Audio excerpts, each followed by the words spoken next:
What is buffer time? What is buffer time? Is what buffer time? Hello again, Buffer Timers! We're here, we're gonna talk about Strange New Worlds Under the Cloak of War today. If you thought we were going to get to those old scientists, we have flipped this week and next week's episodes so that more people in the post-Thanksgiving weekend can get in on it. So we'll do that next weekend, and today we're here. I'm Dustin from Best of Trek, Worst of Trek. Hi, I'm Del, or you can call me Prospero.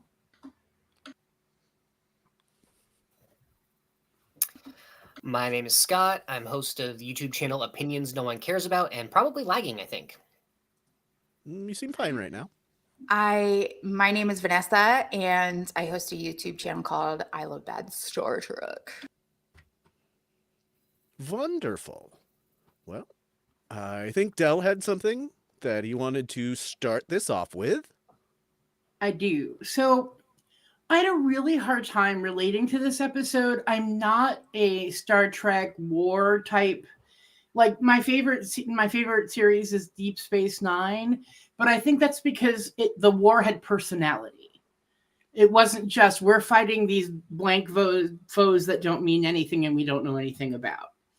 So as I was watching it for like the third time, it reminded me of a social situation that I think a lot of people find themselves in, is when you hang out with a certain social circle and you know, like, that's the jerk. He did something in the past. Maybe he beat his girlfriend, or he's just, maybe he supports the opposite political party or whatever.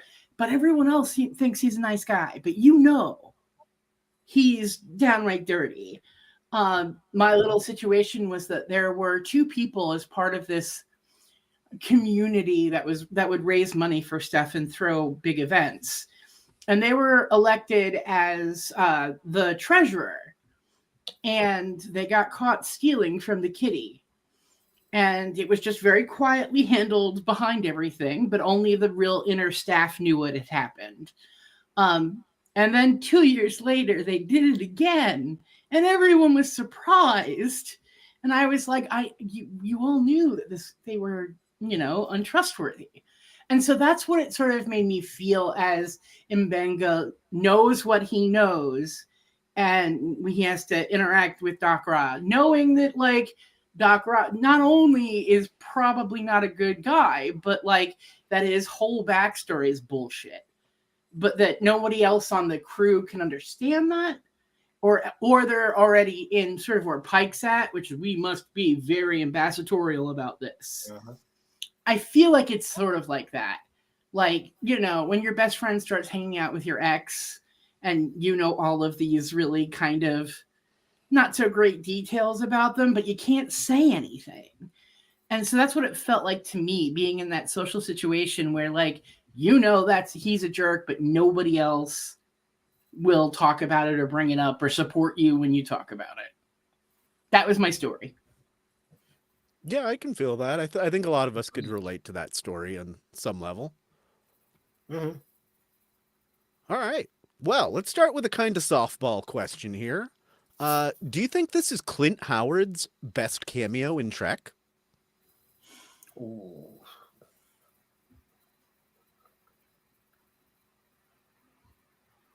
I mean, in my rewatch, I have just recently seen him as a child with a man voice, so... Yeah. I was happy to see him. Huh? Like, as long as he can keep fighting with that legacy of just, I'm going to show up on everything. Was he the guy in Carbonite Maneuver? Yep. Yeah, he was the kid there. Yeah, that's my favorite. I'm sorry. It's just... It's such a rug pulled out from under you kind of thing. I think they utilize him very well here to be a character that's compelling enough that you get a sense of place, because we're on a moon, we're on a battle beaten moon, and this is the kind of person that you would expect to be there. So I think he like really created a sense of like, this is where we are very quickly. And real quick, if you don't know what his other appearances in Trek were, he was we talked about he was Blaylock in TOS, the Corbomite Maneuver. He was in DS9, past tense. He was like the crazy schizophrenic guy that takes Yep. Jedzi as comm badge. The next time we saw him was in Acquisitions and Enterprise as one of the Ferengi. And then Discovery. Yeah, the last episode of season 1 where he showed up as an Orion. And now he's back here. And I don't know if this or the one or his portrayal of the Ferengi in Acquisitions is best, but both very good. Those were the two I was torn apart between, but because I love Ferengis in general, so it's hard for me to turn down a Ferengi. Yeah. Yeah, he was really good in that one. Kind of overshadowed because it was like all the who's who of Ferengi. Like everybody but Armin Shimmerman showed up in a Ferengi makeup.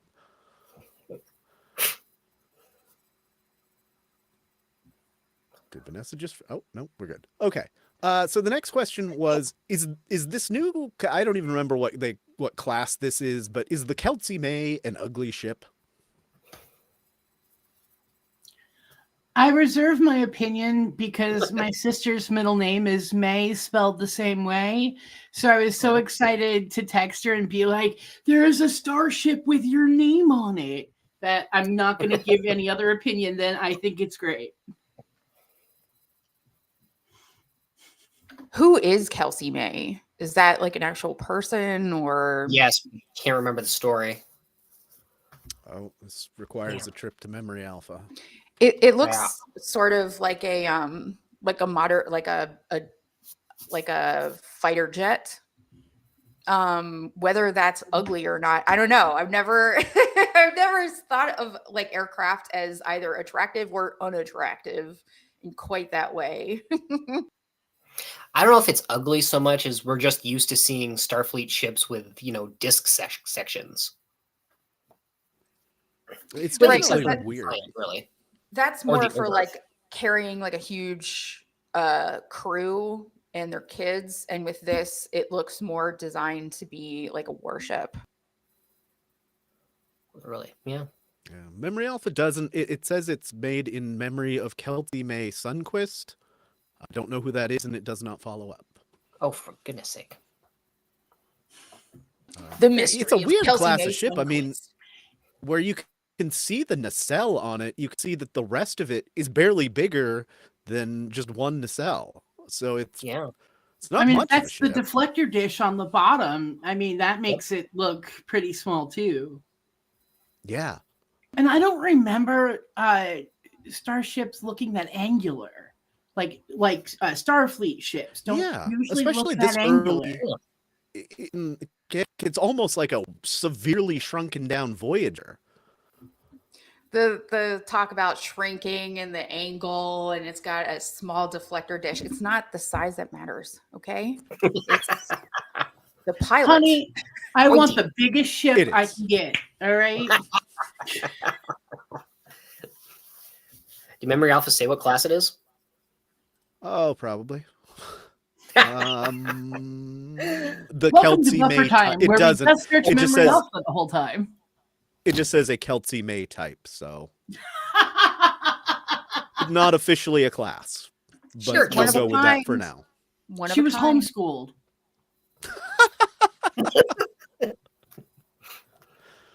She'll go to a bar, but she orders water. Which is the better ground combat episode? This or Siege of AR 558? Not necessarily which is the better episode, but which is the better like ground combat look. I would definitely say Siege. Like you actually see hand-to-hand combat. You actually see the panic of mid-battle exchanges. With this, it's like they're mainly in the medical area and they're having injured soldiers get beamed in. That's not quite the same. Yeah, this is more like the aftermath.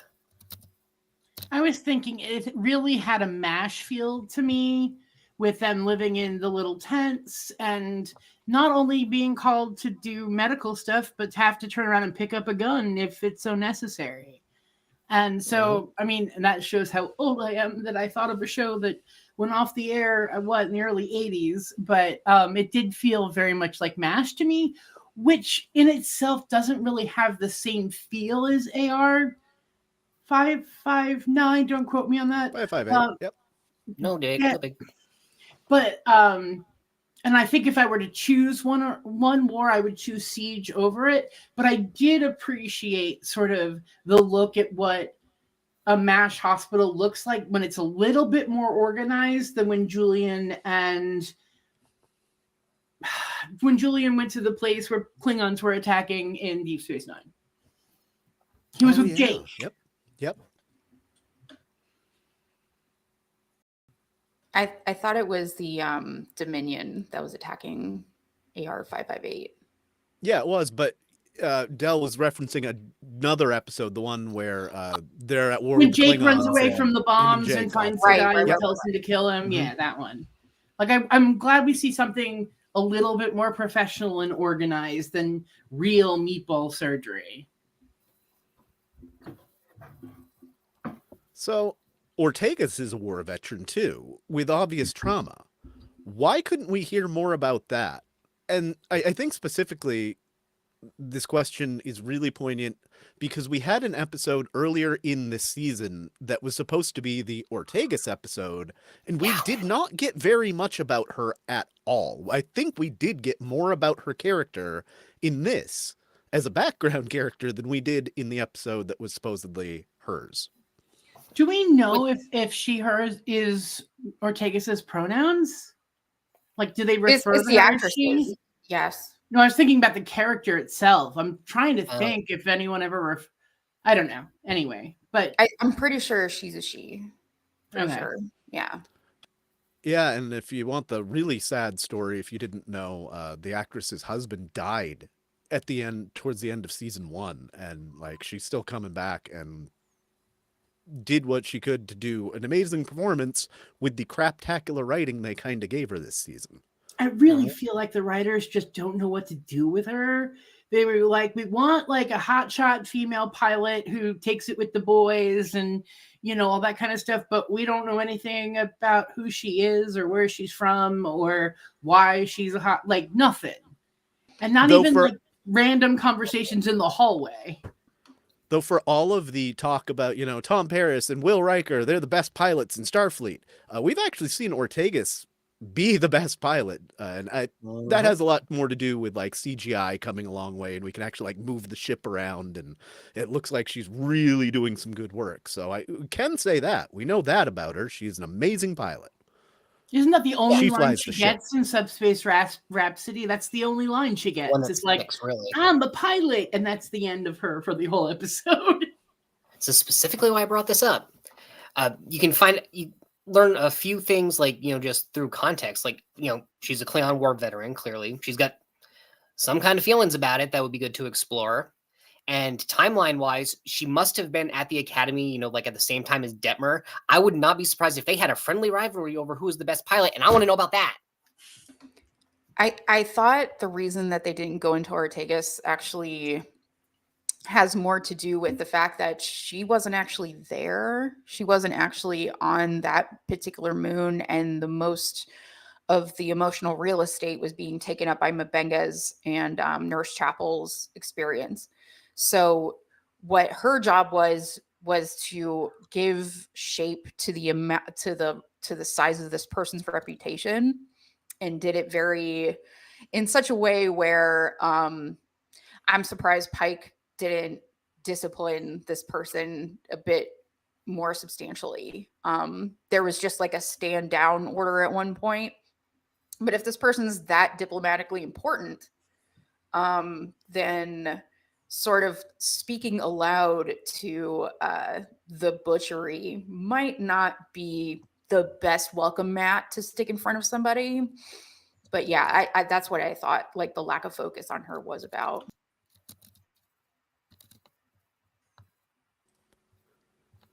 Does the drug that M'Benga created make any sense outside of Section 31? It barely makes sense outside of the MCU, because that is super soldier serum. Yeah, hands down. At first, I thought it felt more like something that Mbenga was just brewing up in his tent, like just borrowing things from here and there. But then when the Andorian shows up, I'm like, oh no, this is like a known thing. Mhm. And I don't even know if I want to think about Section 31 doing something like this. Like, I have my own issues with Section 31, but Fair. I could see Starfleet in the same way that they've okayed some weird stuff in the past. I could see them definitely supporting this project, but just keeping it on the down low. I don't know how else I feel about it though. I just looked up. I read this book a while ago about how certain substances were given to the SS, the Luftwaffe during World War II, called blitzed. They were given extraordinary amounts of methamphetamine. They were given a lot of, and Hitler himself used to make special concoctions to make him more of a compelling speaker.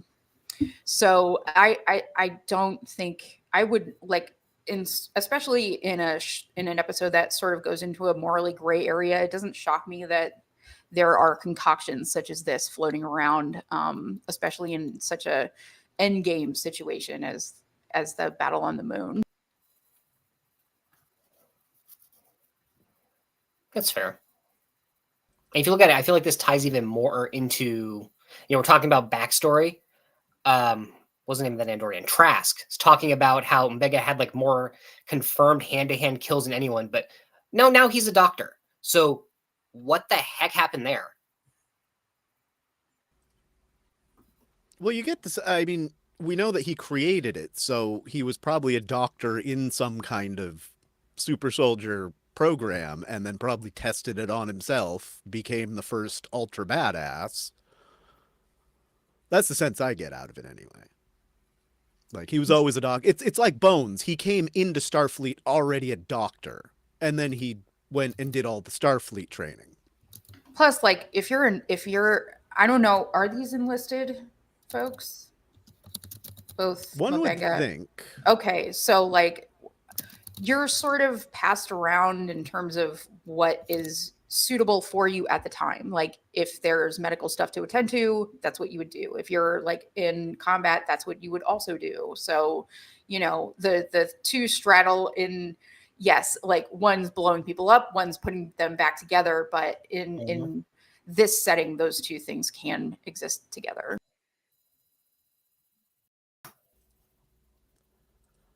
So, something I had kind of noticed watching it myself, but didn't really pick up until I started reading some of the really negative reviews on this episode. Is Pike at his worst as a captain in this episode? He really doesn't intervene with anything. Una has to poke him twice. Yep. And then at the end, he just kind of lets Mbenga off, even though... I don't know. I don't even know how to finish forming that as a question. It's just weird. It doesn't feel like Pike. He's not in control. And it feels like he's turned himself into a Federation puppet. Like, even when his crew was telling him this guy's a fake, he's a terrible person, and he's just like, but Starfleet says, so that's what we're going to do. And we're going to do it because we're Starfleet, and Starfleet loves everybody. One thing I will say, I love this, like, formal version of the casual uniform that he's got going on in this. It's better than Kirk's lighter gold one. Love it. But I don't love his portrayal in the episode. Tailoring is immaculate. No. Tailoring's there's nothing wrong with the tailoring in this season at all. It's easily Trek's best outfits across a season for me. I guess, like, he didn't really do anything to prepare anybody for this person coming aboard. It was just, oh, by the way, here's this person, and didn't take into account. And why was it that he was looking at the pad with Mbenga's history as later on in the episode, like, wouldn't he like say, hey, is there anybody that has any funky history with this guy? Is this going to be an issue? Like, you know, I understand and fully appreciate the diplomatic value this person has, but to like completely overlook how it might impact people and expect them to just be casually having dinner together in pleasant conversation is just absolutely bogus. Yeah, and the fact that that came from Starfleet too, like, okay, so we got a Klingon ambassador coming. I know some of you guys are Klingon war veterans. You probably have history, maybe even PTSD. Suck it up. I mean, like that's part of being in Starfleet, I think, is making amends with your former enemies and actually trying to make diplomatic relationships with them that are long lasting. And the way to do that is to take the person that was most reviled and to put them in a position of power, apparently, so that they can build that relationship and show that as a measure of goodwill, especially. So it's just very clumsily handled. It also, and I apologize beforehand for the comparison, but it reminds me of that episode of Lower Decks when the pack lid comes on and is like, show me your ship. And they actually take him on a tour. And it felt like that. Like, here's a warlord. And the first thing he says when he comes off the pad is like, I want to see everything. And I was just like, this is not getting set up very well. I mean, like this is a more extreme example, but I mentioned before we came on the episode in Voyager called Jetrel, where Neelix says, hey, this guy killed my entire family. Can we not associate with him? And the very next scene is Janeway going, hello, welcome aboard. Let's have dinner. Like, what? And another similar one from Voyager is when they have to, or when the doctor creates that Cardassian program. I can't remember his name. Oh, when B'Elanna right had the big parasite. Yes. Yep. Yeah, it was like an anti-Bajoran, so it might have been a Cardassian. Yeah, it was a Cardassian. Then the Bajoran crew member recognized, like, oh, that's Dr. fucking Mengele. I can't remember his actual name, but that's the analogy. It's a very similar kind of tone. So yeah, let's get into we got a bunch of Dakra questions here. Starting with, what did you think of the killing of Dakra being done behind a semi-transparent wall? I think the entire episode is about moral ambiguity. And so I think that like the frosted screen was sort of, even though we clearly see what happens enough that we understand, it's still left like who attacked who first, who did what kind of moves, like did M'Benga just punch him once in the face and that was it? I liked sort of that was all kind of veiled. I don't know.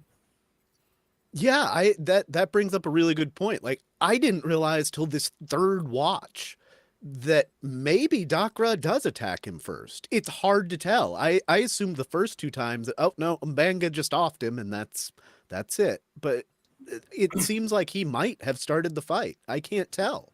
But even if he did, considering the value of this ambassador, could he have de-escalated? Could he have not stabbed him in the gut and killed him? And honestly, this is like Klingon anatomy time. If he stabbed him once, doesn't he in the heart, doesn't he have another heart? Maybe he knows like a specific weak point. You know, yeah. I saw that brought up in one of the 1-star reviews on this episode. Fucking Worf killed Gowron with like a toothpick. So, no, yeah, absolutely. You could kill him with just one stab. He was going to kill him. It was clearly premeditated. I mean, M'Benga had the dagger the whole time because I guess I don't know, for some reason. And he had pulled it out right before Dakra came in. If he didn't know he was going to be in there, then why did he pull that dagger out and have it there in the first place? If he did, yeah, he was planning to use it. This is what I believe. This was a premeditated murder. He did give him a couple warnings. I will credit him that. He said, leave me alone. Leave me alone. Mm-hmm. Like, this guy just was not letting go of the fact that, you know, you're not going to get forgiveness and an extension of goodwill from everybody. Like, keep doing your diplomat thing. Get out of my face. So we gave him one last chance to knock it off. He also, to me, kind of read as a softer Dukat. Like this idea that he wants to make up for Mhm. everything that he's done, but he's not really going around about it the right way. And he wants to be still considered a powerful man, even though inside he knows he ducked and ran, and now brags about the stuff that he didn't do. So he deserves a Presumably this statue is- on Chagall. Yes, and also to find some nice Starfleet woman to settle down with.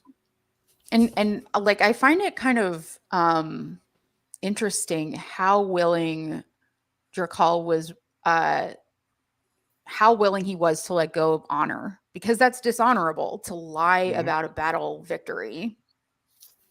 So it's like, yeah, this guy's actually kind of interesting in that way, to sort of claim something that wasn't his in order to, like, you know, be more notorious. But that at the same time, it's like he's letting Mabenga is basically a serial murderer that has gotten away with it. I think it's called Duet in Deep Space Nine when some Cardassian shows up claiming Yeah, to it be is. Yep. Golmasset. Yes. Yep. That's another one that I was thinking about when I saw this thing, was just about, trying to make yourself be a bigger deal evil-wise than you really were in order to atone for your own sins. Yeah. So how do we feel in general? I mean, I guess we kind of went over this, but how do we feel in general about Ambassador Dakra, in general turned ambassador? Is he a sympathetic character? I say no and rescind that question because I'm the one that asked it. Like, I want to be, you know, on his side for the good he's trying to do, but when he's building it on a reputation he didn't actually deserve, when, you know, it's all based on a lie. And I suppose there are many cases in Star Trek and otherwise where you can make that same comparison, where somebody just started out with a lie and then it ballooned and it just led to a lot of good things happening. But I was going to say, I mean, he's using a lie for good, which, I mean, it's not a good place to start from, but is it bad? And that's the thing. This episode in general, there are so many layers and things to think about. That even if you don't agree with like any of the actions taken through the episode, it's at least a decent episode just because it makes you think. It's very like Jebediah Springfield. You know, the myth is more important than the reality, because the myth I mean, is Hans what Sprungfeld. helps people get on your side. And the Yeah. redemption story is something that is very compelling to Pike, apparently. But I don't like Drakal. I don't think he's a sympathetic character, but I feel like if he's going to do anything, if they're going to keep this guy alive, then he's doing the most valuable thing he can with his time. But does that mean that he gets to ingratiate himself and host dinner, be a dinner guest, and expect friendship? Like, no, of course not. Like, you're a piece of shit. Like, you killed people. No.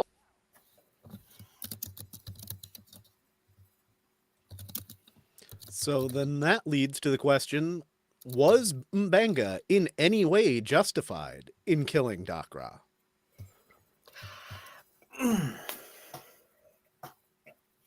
I don't think you're supposed to have an answer when it's over. No, and I'm even trying to I came up with this question and I don't have a good answer here, because I could argue for both sides and feel satisfied. Yeah. And knowing what comes later with the Klingon War, I don't think so.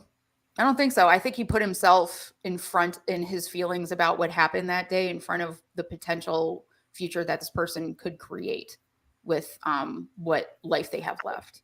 I feel like he put his own interests and his own emotions and Chapel's emotions in front of the Federation's future, and that sort of selfishness carries through in other actions of his as well, like keeping his daughter in the pattern buffer. You know, like he kind of rides the line in a way that I'm surprised he's gotten away with it so far to this extent. I would be inclined to agree, because it does seem like M'Benga wasn't weighing all that so much as just, you know, we see him showing like actual physical pain and trauma from his PTSD, and it does seem a little bit more like he was trying to do what he could do to get that to stop. Because there's a part. Oh, go sorry. ahead. You have to figure this is a Klingon ambassador. The Empire might not care for him, but this is a Klingon ambassador who just got murdered on the flagship of the Federation. There have to be repercussions of this, and I hope we see it in this next season. But I don't think M'Benga was thinking that through. There's a little part of me, the part that likes to write Star Trek conspiracy theories, that that M'Benga was also somewhat upset in one way or another about the fact that Dakra is boasting about something that he did. So it's not just you're lying about a victory you didn't earn, but you're lying about my victory that may have solved the war. I don't think it was like the writer's first thought, but I can feel it kind of in there somewhere. Like an ego thing. That is valid. Yeah. I did not even consider that, but that is extremely valid. So. And he's like, you see, he's like clasping his hands together, like, please just go. Yeah, that's the thing. I mean, he gave him ample opportunity to like, look, dude, fuck off. I don't want to deal with you. I don't want to help you. Just go. And I mean, that doesn't make him justified in killing the dude, but at the same time, if this was any other character, it would be 100% wrong, and I would not have a second thought about it. But given all the history that we build up in this episode, I don't know. At the same time, he's like, please just go away or I will be forced to stab you with this dagger that I just pulled out for no random reason. Because plot convenience. Well, also, I think what this guy was not letting go of was the fact that M'Benga is still not on his side. And he just wanted, he was like, this is my hardest case to crack. This is why I'm here. And it's like, no, some people you're allowed to not like somebody. It's fine. Yeah. And this person had more than a valid reason not to.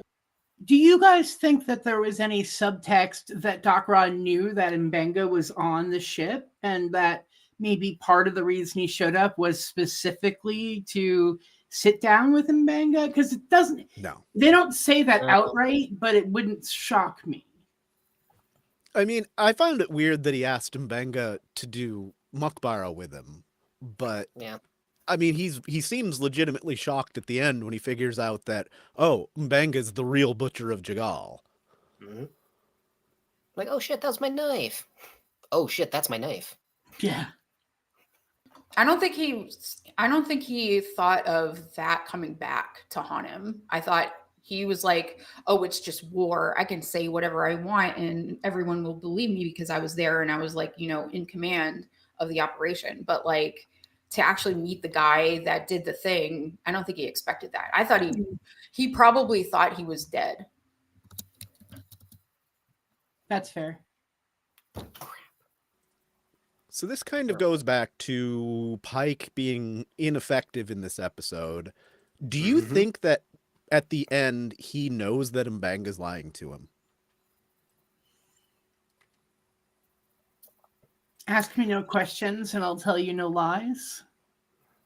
Yeah, they're too close of friends, and I think he knows him too well for M'Benga to be able to put that lie over on him. But they've already got, Chapel's testimony and the blood on the dagger, and presumably Dakra's fingerprints on it, I think, because I think he was actually touching it right before he died. So, yeah. He already covered for Una, and he's keeping a secret regarding his own demise in the future. So I wouldn't put it past him that he detected. Yeah, I mean, it's very straightforward. He didn't have to stab him. He didn't have to. It's not like the guy ran into a knife himself. So when I was watching that scene, I kept hearing in my head, he ran into my knife. He ran into my knife 9 times.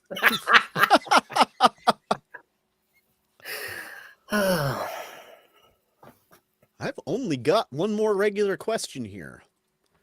Is this the darkest episode of Trek?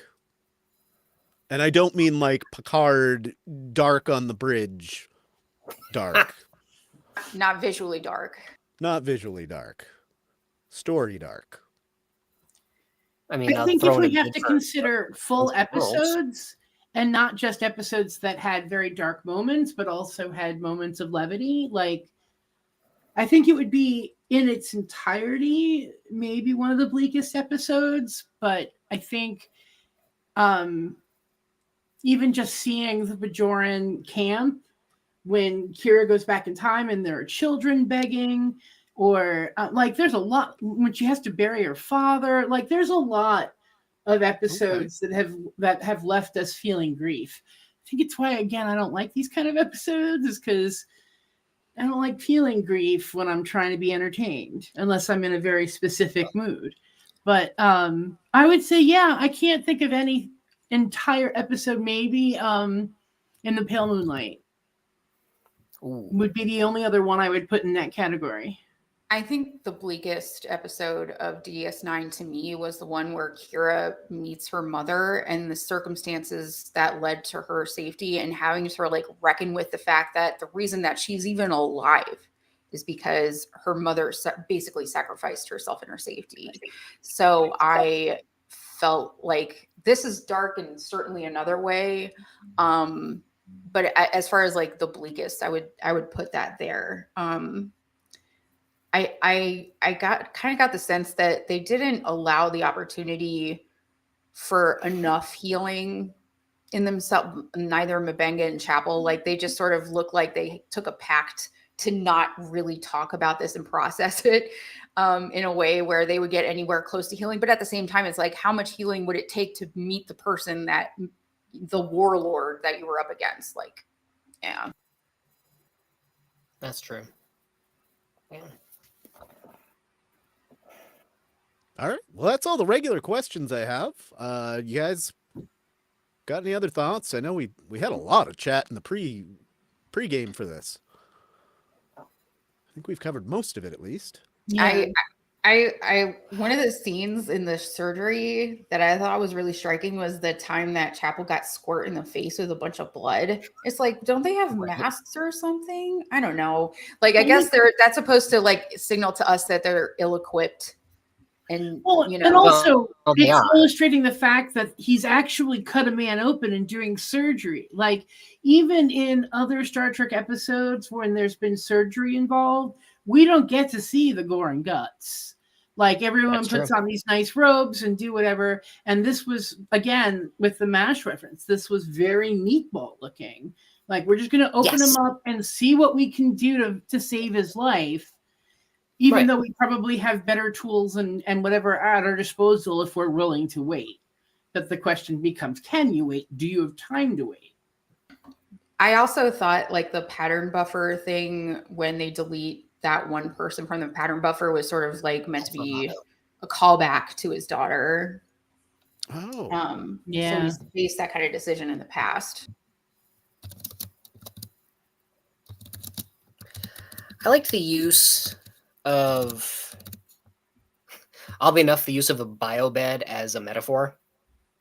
Mm-hmm. Because it's like Mbengo's saying right at the end, it's fixed basically for now, but it'll break again because some things are always broken. Like we got to do. You are clearly talking about yourself here, and you did kind of fix your situation, but I'm guessing it didn't completely erase the horrors of war. In my mind, it kind of upheld some of the moral ambiguity of him in this episode, because the biobed broke right before Doc Ra gets there. And as soon as Doc Ra is no longer an issue, the bed works again. Except for the very last shot when a red thing pops up on it. You can't really read it. Yeah, right after he fixed it. That was actually something I was a little disappointed in, that they brought up that, oh, it hasn't worked right since the Gorn attack. Like, I wanted to find out that there's friggin' Gorn eggs in there by the last episode and they hatch, Oh gosh. but that didn't. Actually, it could still happen. We're taking that end piece into next season, so Right. maybe they're gonna hatch out of that biobed. Vanessa, I think you. Oh, said you had a I question? wanted to ask, like, Chapel and Spock have a little bit of a scene in here where they're talking about, Spock wanted to be there for her. And instead of leaning in, she's like, I need some alone time. Do you think this is like a harbinger of their eventual split? I think it's an image of their Yeah. incompatibility. Yes. Is I Yeah. think Spock wants to fall. He's like, I've never had this before. I don't know what's going on. I'm just going to give it everything. And especially since he's a Vulcan. Whereas we've known from the get that Chapel is like, I don't really like relationships so much. And so I think it shows that how they're not compatible unless she's willing to flex. And it just, as she keeps coming up over and over again, going, I'm not going to flex on this point. Like, if I get an appointment in a program I really want to go to, I'm not going to be like, oh no, my boyfriend. And I think that image is just being reinforced that she doesn't like commitment. Which is odd because 3 episodes before this, she's the one that made the move. Yeah. Also, it was his humanity that she was attracted to, and the fact that he is like saying,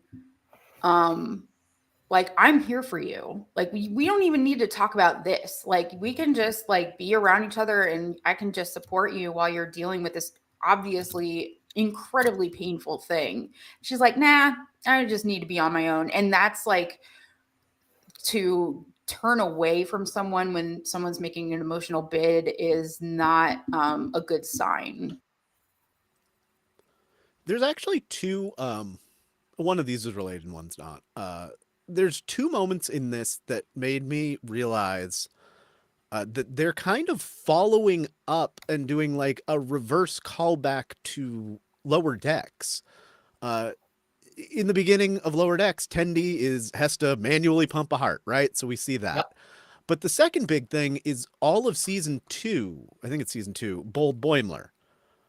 Or is that season 3? Either way, Great. you get the whole season of Bold Boimler, and that feels like what Spock's doing here through all of season 2. He's opening himself up and trying something a little different, and I dig that. And it sucks that he's going to get his heart broken from all angles. I liked you better when you were emotionally unavailable is not like the vibe. Exactly. Right. So a follow-up to this, was this maybe Jess Bush's best performance as Chapel so far? I like that they gave her some depth. That she's not Yeah. just the nurse that fucks around. Like, that she has real story and real meat to her. They've put a gun in her hands a couple times. They've given her some action sequences, which is nice. But in this, they're giving her emotional landscape a bit more of a solid shape, and I appreciate that for that as well. The fact that her and Mabenga have such a rocky history in the battlefield is really fascinating, and seeing how that bond echoes into their togetherness on the Enterprise.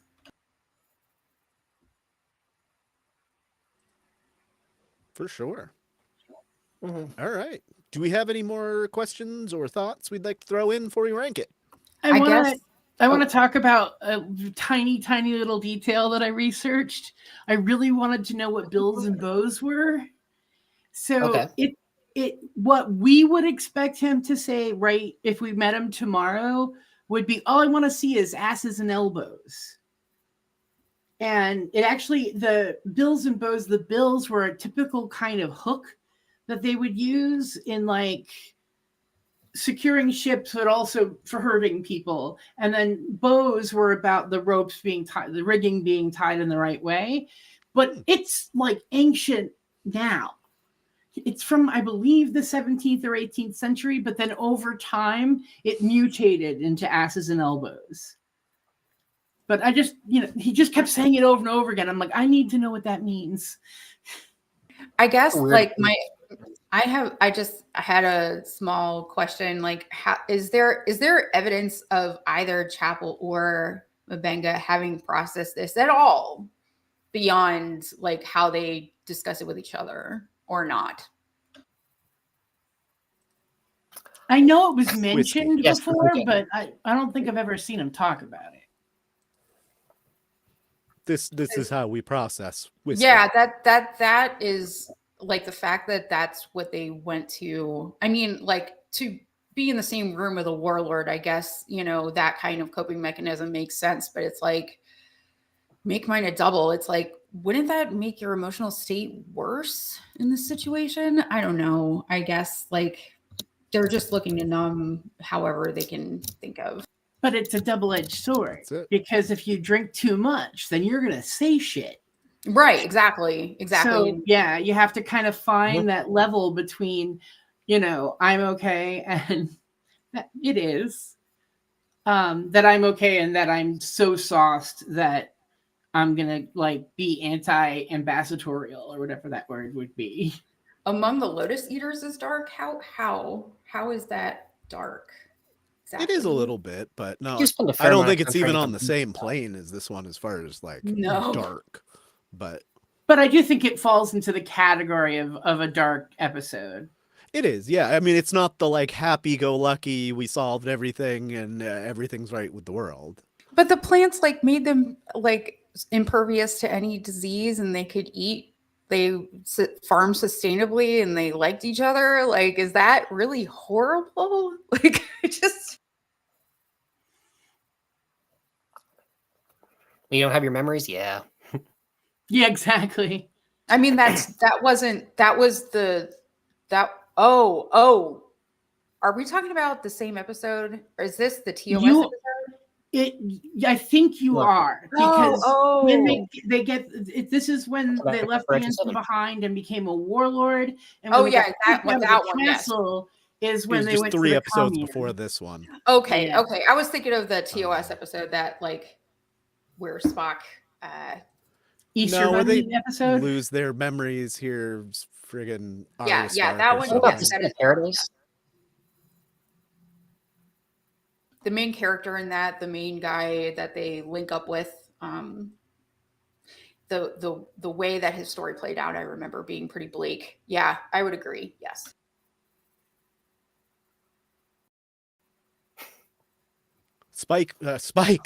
Pike being more animated than this whole freaking episode that we're actually talking about.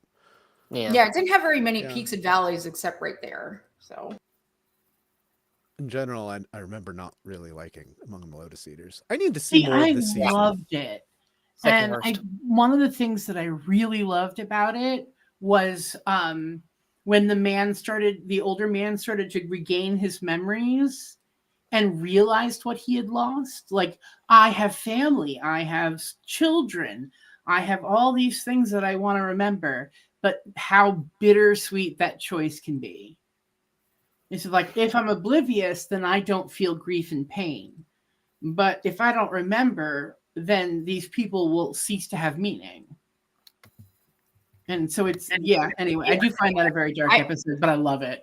I also enjoy the conceit of like the tinfoil hats being like a real thing.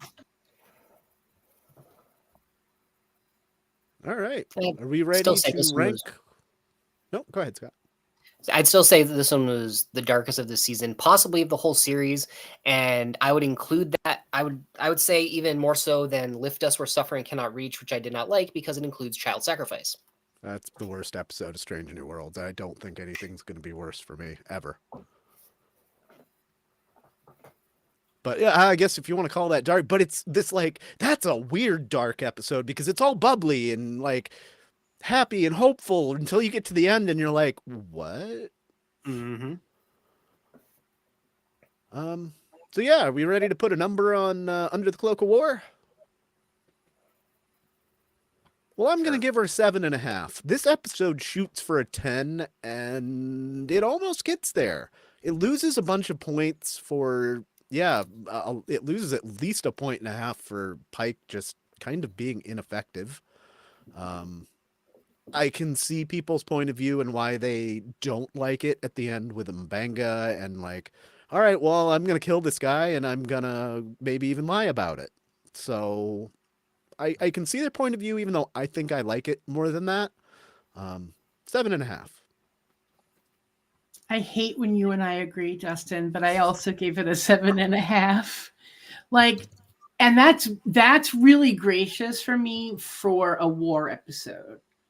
I'm not a fan of these random, even if it's a flashback. I would rather see more of Starfleet doing more diplomatic and exploration. I know that war is a part of it, but like dropping in on it and then leaving again feels weird. But I really enjoyed the pace of this episode. I really enjoyed the moral ambiguity that led to the end.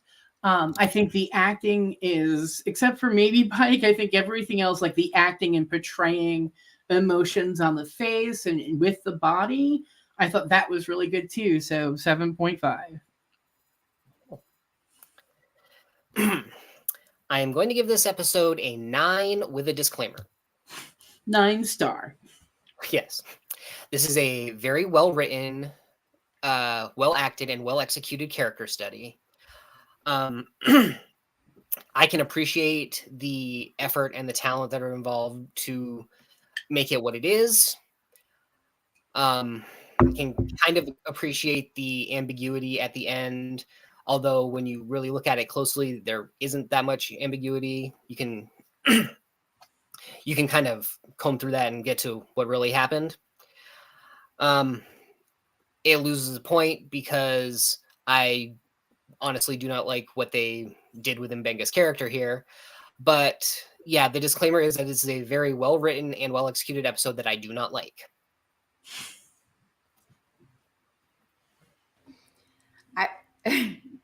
Dustin, you're muted.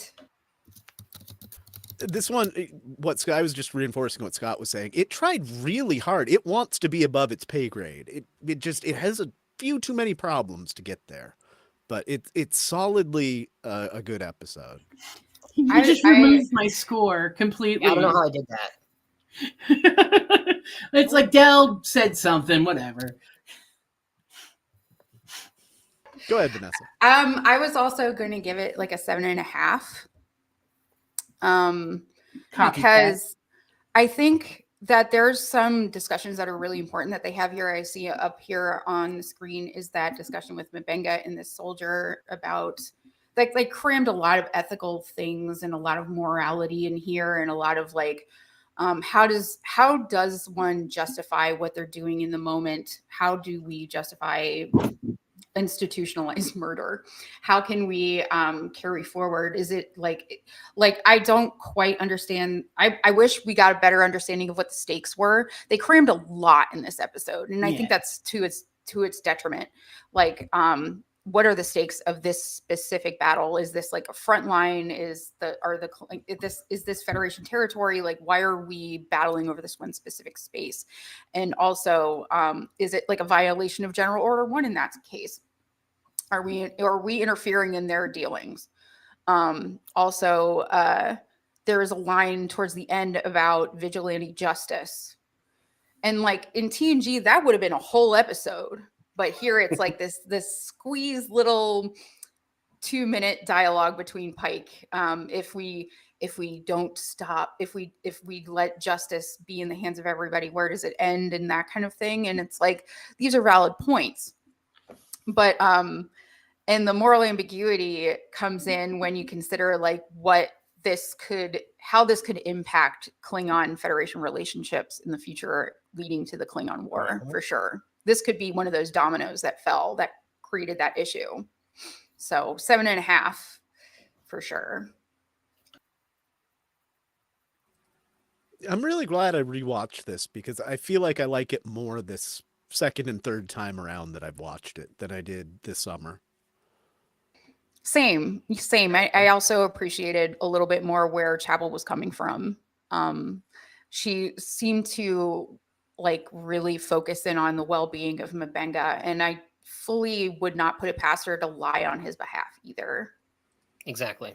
Yeah, I still can't tell whether she is actually lying about it, because she just says, "Oh, well, he attacked him after he wouldn't go and help him do his ambassadorial stuff." And you don't know because of this, shaded glass. We don't know what really happened.